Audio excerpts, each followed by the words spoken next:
என்னங்க பார்க்குறீங்க? ஓங்கி அடிச்சா சும்மா 1 1/2 கிலோ டன்னு இல்ல?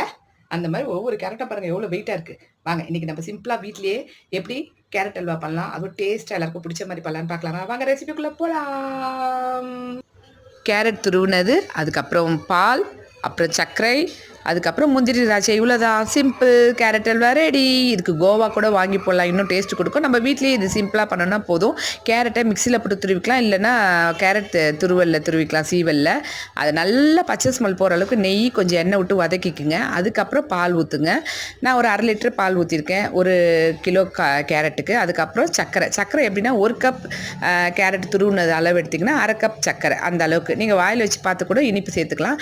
நல்லா இந்த மாதிரி கெட்டியாக கொதித்து திக்காக வரணுங்க. அதுக்கப்புறம் ஏலக்காய் பொடி பண்ணி போட்டு முந்திரி திராட்சை வறுத்து போட்டால் அவ்வளோதான். சிம்பிள் மெத்தடில் கேரட் அல்வா சூப்பராக டேஸ்ட்டாக இருக்கும். குழந்தைங்களும் சாப்பிட்லாம், பெரியவங்களும் சாப்பிட்லாம். ஃப்ரிட்ஜில் வச்சு எத்தனை நாள் வேணால் வச்சு சாப்பிட்லாங்க.